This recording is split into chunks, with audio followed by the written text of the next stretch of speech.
Oh, oh, oh, oh, oh.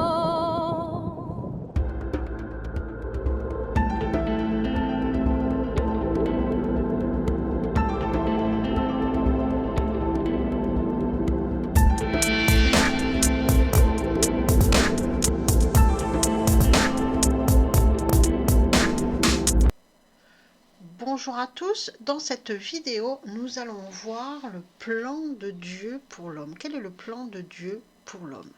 Alors, dans un article vidéo précédent que vous pouvez aller lire sur le blog Vérité ou Délivrance ou écouter sur la chaîne YouTube, j'avais déjà parlé du plan de Dieu et j'avais expliqué que Dieu déroule son plan et invite l'homme à entrer dans son plan. Dieu veut faire l'homme avec l'homme et non contraindre l'homme à être un homme. Chacun en toute liberté doit faire le choix d'entrer, de participer au plan de Dieu ou de le refuser et donc de rejeter Dieu. Dieu donnera à chacun des moments de compréhension pour permettre à chacun de nous de faire ce choix. Et pour celui qui fait le choix d'entrer dans le plan de Dieu, Dieu va le rendre à son image et à sa ressemblance. Et c'est ça qu'on va voir dans cette vidéo. Qu'est-ce que ça veut dire qu'être rendu à son image et à sa ressemblance? Et pour cela, on va aller étudier le texte de Genèse chapitre 1 verset 26. Lisons-le ensemble. Et Dieu dit: faisons l'homme à notre image, selon notre ressemblance, et qu'il domine sur les poissons de la mer et sur les oiseaux du ciel, et sur le bétail, et sur toute la terre, et sur tout reptile qui rampe sur la terre. Donc faisons l'homme à notre image, selon notre ressemblance. Qu'est-ce que ça veut dire que ça? On a vu, donc toujours dans cet article plan de Dieu, que la locution faisons l'homme à notre image signifie que Dieu fait l'homme avec l'homme, c'est-à-dire que l'homme participe avec Dieu pour devenir un être humain. À la chute, il a perdu sa capacité d'Adam d'être un être humain. Et donc Dieu l'édifie à nouveau, l'aide pour qu'il retrouve cette capacité-là. Mais Dieu nous demande de participer pour qu'on redevienne être humain, être doué de compassion et d'intelligence. Et donc l'homme doit être consentant, puisque Dieu lui laisse le choix. Est-ce qu'il veut ou pas suivre le plan de Dieu? Mais quoi qu'il arrive, Dieu déroule son plan. Et c'est là que se situe son libre arbitre. Est-ce que l'homme veut être avec Dieu ou ne veut pas être avec Dieu? Est-ce qu'il veut participer au plan de Dieu ou il ne veut pas participer au plan de Dieu? S'il veut participer au plan de Dieu, il redeviendra à l'image et à la ressemblance de Dieu. S'il ne veut pas, il sera dégradé, c'est-à-dire qu'il sera soumis au monde matériel, à ce monde de mensonges.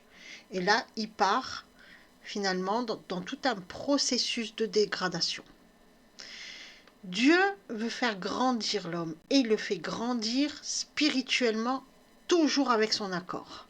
Il lui fait gravir la montagne dans une marche volontaire pour le rencontrer. Maintenant, on va étudier qu'est-ce que ça signifie. Qu'est-ce que signifie être à l'image de Dieu et qu'est-ce que signifie être à la ressemblance de Dieu. Commençons par regarder ce que signifie le mot image. Le mot image est la traduction du mot hébreu tselem, mot qui a 17 occurrences dans la Bible, dans la parole de Dieu. Ce mot a le sens d'image et il vient d'une racine du sens d'ombrager, donc c'est comme une ombre projetée sur les objets ou sur le sol. Dans ce sens, l'homme est donc l'ombre projetée de Dieu. Or, Dieu n'a pas de corps. Que peut-il projeter sur l'homme comme une ombre? Son intelligence, c'est-à-dire son esprit qui guidera l'homme en toute sagesse. Ce qui signifie que l'homme qui accepte d'entrer dans le plan de Dieu deviendra l'image de Dieu, donc sera capable d'intelligence et de sagesse. Et cela nous rend capable l'homme d'aimer, capable de l'amour inconditionnel à l'image de Jésus-Christ, l'Éternel, Yahvé. Et c'est ainsi que Paul a pu dire en Romains chapitre 3 verset 11, « Nul n'est intelligent nul ne cherche Dieu. Attention, toutefois, l'intelligence dont il est question ici n'est pas le fait de résoudre des problèmes mathématiques ou d'avoir de bonnes notes à l'école ou d'être doué en écriture. Non, ça c'est une autre intelligence que Dieu nous donne. C'est l'intelligence de Dieu, c'est le fait de pouvoir faire le bien, c'est-à-dire faire les choses par amour. Comme Paul le dit dans la suite du verset de Romains, chapitre 3, verset 12, « Tous sont égarés, tous sont pervertis, il n'en est aucun qui fasse le bien, pas même un seul. » Ceux qui se sont égarés sont ceux qui ne recherchent pas Dieu. Ceux-là ne connaissent pas l'amour de Dieu et sa vérité. Et donc, ils font tous le mal et tous sont esclaves du mensonge, puisque la vérité est absolue et l'on ne peut la dissoudre dans le mensonge. Celui qui ne cherche pas Dieu ne peut pas être dans la vérité. Et si l'on n'est pas dans la vérité, on est égaré dans le mensonge, donc l'ombre de Dieu n'est pas sur nous. On n'arrive pas à discerner le bien du mal et donc on construit une vérité qui est relative et l'on construit sa vie sur cette vérité relative qui est un mensonge. Une vérité relative, c'est un mélange, c'est une vérité qu'on se construit soi-même, mais ce n'est pas la vérité de Dieu. Et donc on va penser être dans la vérité, mais on va s'égarer dans le mensonge. Et c'est ainsi que l'on devient esclave de ses sens, esclave des mauvais désirs, esclave de l'ego. On n'est plus à l'image de Dieu. Maintenant, regardons ce que signifie être à la ressemblance de Dieu. Le mot ressemblance en hébreu, c'est dewit.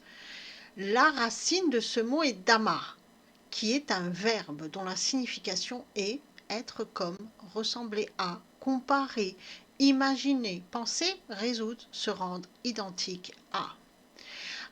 Avec le mot image, c'est Dieu qui projette son ombre sur l'homme, c'est-à-dire son esprit pour le rendre juste. Avec le mot ressemblance, c'est l'homme qui est rendu capable, c'est-à-dire à l'image de Dieu, guidé par l'esprit de Dieu, et qu'il peut faire ainsi le bien, car il apprend à aimer. Donc il peut résoudre des problèmes, penser, imaginer avec toujours son regard tourné vers Dieu et donc il fera tout dans l'amour. Et ainsi être à la ressemblance de Dieu, c'est être capable de se juger avec justesse, c'est-à-dire de se voir en vérité, comme le Père qui est justesse et qui juge toutes choses par la parole et qui a jugé la création bonne. Ressembler à Dieu, c'est être capable de chasser le mal en nous, c'est-à-dire l'ego, le faire taire et donc être capable de faire la part de ce qui vient de Dieu et ce qui vient de l'ego et du monde, c'est-à-dire les mauvaises pensées. Résumons un peu tout cela. Donc Dieu, en collaboration avec nous, parce qu'il s'agit d'une véritable collaboration, nous crée à son image, c'est-à-dire qu'il projette son ombre sur nous pour nous rendre intelligents. L'intelligence de Dieu, créateur Elohim, c'est la science, l'ordre, la logique, la construction. Donc Dieu nous rend capables de nous mettre en ordre selon l'ordre établi, selon le plan. Il va progressivement nous amener à revenir à l'état ordonné originel. Dans le même temps, et toujours avec notre collaboration, il va nous façonner à sa ressemblance, c'est-à-dire que petit à petit, il va emplir notre esprit de son esprit et nous permettre de juger avec l'esprit de Dieu. Tout est lié. L'amour et la justesse, toujours. Et Dieu nous rend libres puisqu'il nous rend capables de discernement, il nous rend capables d'amour, donc de faire du bien.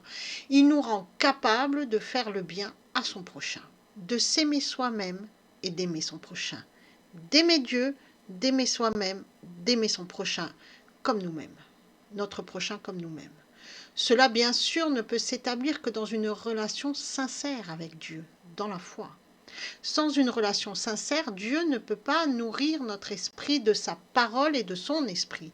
Et si l'esprit n'est pas nourri, notre esprit, il ne peut pas diriger l'âme.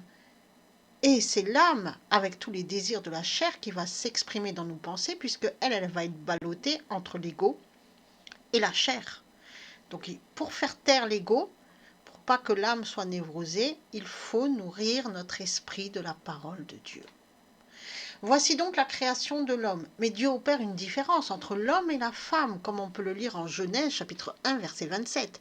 Et Dieu créa l'être humain à sa propre image, à l'image de Dieu, il le créa mâle et femelle, il les créa. D'après la traduction de la Bible juive complète de David Stern, Bible traduite à partir des textes originaux hébreux et grecs. Là, je vous ai donné cette traduction de David Stern.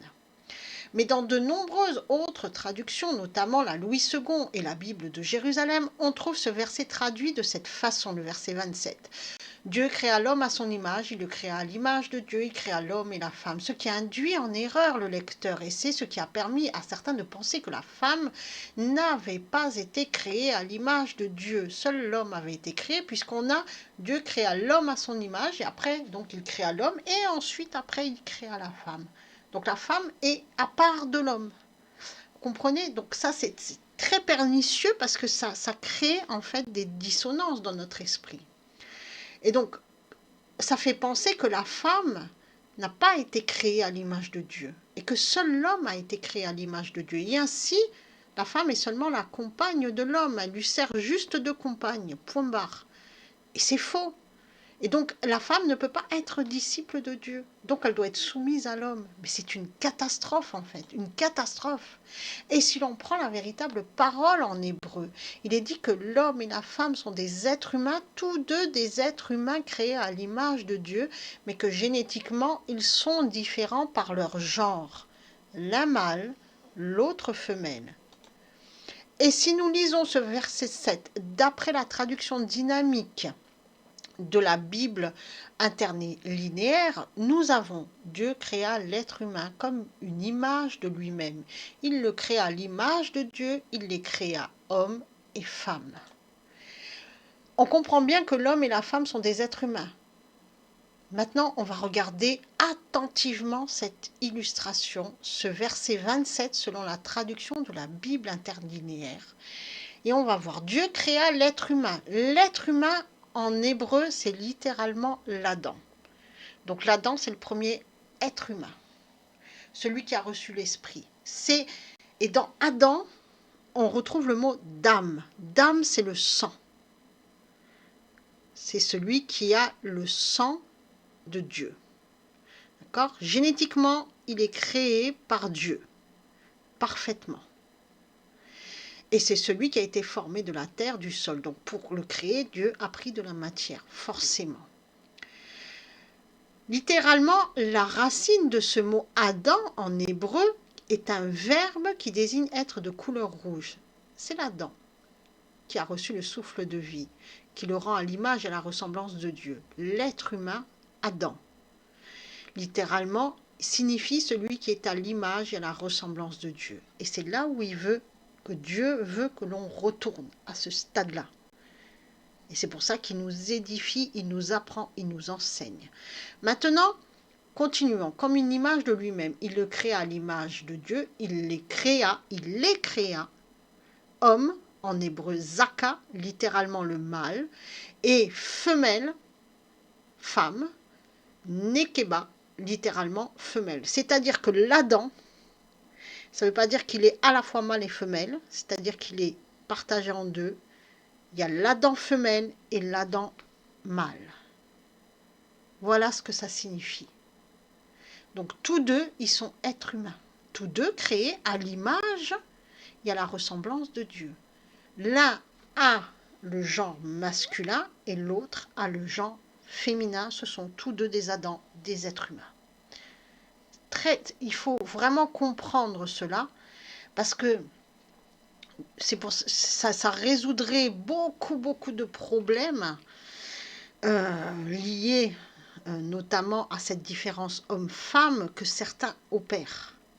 On est tous des Adams, tous créés à l'image, à la ressemblance de Dieu, et nous sommes créés avec un genre féminin, un genre masculin. Mais c'est ensemble que nous devons travailler. C'est ça, en fait. Il n'y a pas de différence. Donc tous ceux qui acceptent le plan de Dieu et d'être créés à l'image et à la ressemblance de Dieu, hommes ou femmes, sont donc tous des Adams. tous des descendants d'Adam, donc tous des adamiques. Et si l'on sait cela, on comprend mieux pourquoi il est noté en Genèse chapitre 3 verset 5, et Adam vécut 130 ans et engendra un fils à sa ressemblance selon son image et il le nomma Seth. Et oui, c'est Adam, c'est le sang. Dam, c'est le sang. Le A, c'est le Aleph, c'est le sang fait avec le sang de Dieu, à l'image et à la ressemblance de Dieu, génétiquement. Et d'un côté il est mâle et d'un côté il est femelle, partagé en deux, il y a l'Adam mâle et il y a l'Adam femelle. Nous sommes tous des Adams. Voilà ce que ça signifie. Seth, celui qui est engendré à l'image et à la ressemblance d'Adam, donc l'être humain, il a reçu le sang. Il a reçu le sang d'Aleph, donc du A, donc du premier, donc de Dieu. Aleph, c'est la lettre de Dieu. Mais alors, qu'est-ce qui différencie la femme de l'homme? C'est le genre. Et le genre est posé par la génétique, l'ADN. L'homme a reçu un chromosome Y et la femme n'en a pas. La femme a 2 chromosomes X. L'homme a comme chromosome qui détermine son genre YX et la femme 2X. Avec l'homme, Dieu a pu créer la femme avec l'Adam mâle, puisqu'il a le Y et le X, il a pris le X, il l'a doublé, il a fait la femme. Donc en fait, on est tous d'Adam. Voilà, c'est Adam mâle, Adam femelle, tous du sang de Dieu. On comprend bien qu'à partir d'une femme, on ne peut pas créer un homme, puisque la femme n'a pas le Y. Puisque la femme ne possède pas ce chromosome Y. Mais à partir d'un homme, on peut créer une femme. Et donc, ça, si on comprend ça, ça explique cette parole de Dieu en Genèse, chapitre 2, verset 22. L'Éternel Dieu forma une femme de la côte qu'il avait prise à l'homme et il l'amena vers l'homme. C'est de la même manière, c'est une question de genre. C'est un Adam qui l'a créé, une femme, un Adam avec les caractéristiques, avec le genre féminin. Voilà. C'est donc à partir de la génétique de l'homme et en changeant le genre, un seul chromosome que Dieu a créé la femme. Et c'est donc un seul chromosome qui détermine les attributs masculins et féminins et tout ce qui en découle.